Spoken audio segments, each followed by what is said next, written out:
Sarah, let me take you back to what it was like pre-COVID-19. When you looked at a seating chart for a typical 737, what you found was that about 85% of the seats were full. In fact, last year, the industry had 84.4% of the seats full on most of their flights, if not all their flights. So when you looked at those record load factors, you thought, okay, what is the industry going to do once COVID-19 hits? And we saw it. The images were of empty airplanes, virtually empty airplanes. It was not uncommon to hear people say, look, I was on a flight yesterday and there were 2 other people on my flight.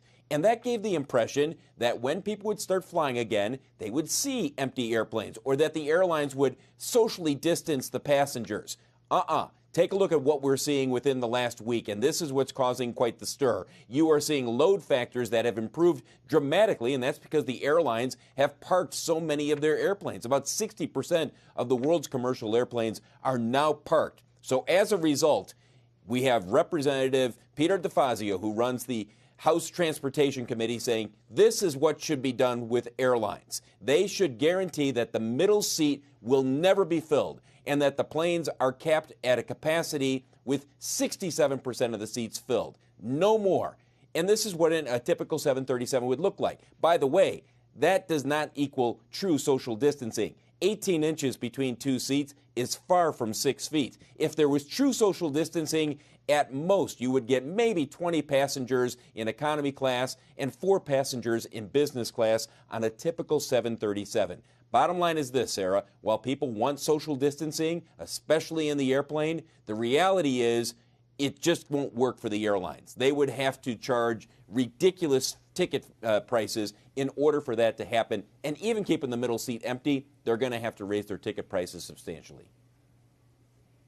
Bill, stay with us. Let's bring in Douglas Kidd, the executive director of the National Association of Airline Passengers. His organization filed a petition yesterday to pressure airlines to take more action to ensure passenger safety. So, Doug, what exactly is your organization calling for these airlines to do?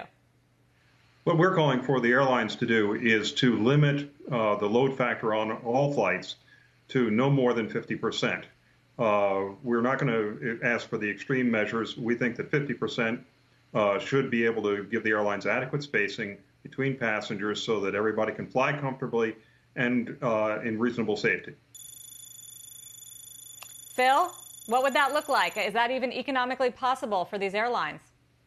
It's not economically feasible for them at the current airfare rate, which, you know, if you were to say, okay, we're going to raise our fares by 40, 50, 60%, then maybe we would have 50% capacity on our planes. But you're going down a slippery slope there, because the airlines realize they start raising those fares, they are not going to have as many people flying. And at 50% capacity, you're going to have people who are going to be way too close to each other, at least for their own comfort level. So the question is, are you just going to accept it? Are you going to say, I'm going to get on board, I'm not crazy about it, but I'll take the precautions that I can take, whether it's wearing a mask, wearing eye goggles, doing whatever I can to try to protect myself as much as possible, and then you would get potentially lower fares, and the airlines potentially would be able to bounce back a little bit quicker than they're expected to. Well, Doug, would your members be willing, do you think the broader public would be willing to pay higher airline fares for that kind of spacing out safety protocols that you're calling for, 50% capacity? Well, first of all, I want to say this, that flying has always involved a degree of risk. So when and people know that when they get on board the airplane, there's always a risk that something could happen. Now, if you say, okay, are people willing to pay additional money to save their life? Well, of course they're willing to pay additional money, and they're willing to pay a higher fare if it means that their safety is substantially increased. What people are not interested in is paying a higher fare to be on a packed plane where their health is put at risk.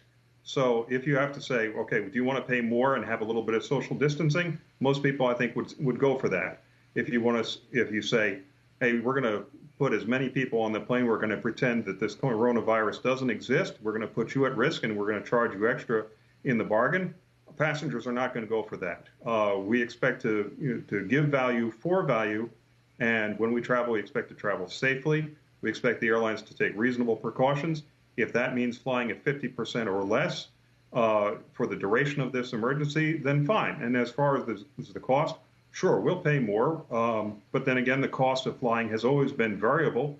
If you go on any of the ticket websites, you can see that the price for a ticket can vary as much as 100%. So, okay, if we have to pay more to be safe, we'll pay more to be safe. But we don't want to pay more, be unsafe, and have the airlines say, oh, we're doing everything we can about COVID-19, when in fact they're just operating the same way they did before. Phil, are the airlines talking about fare increases to make these sort of proposals happen, especially if they're going to get pushed by lawmakers to eliminate that middle seat?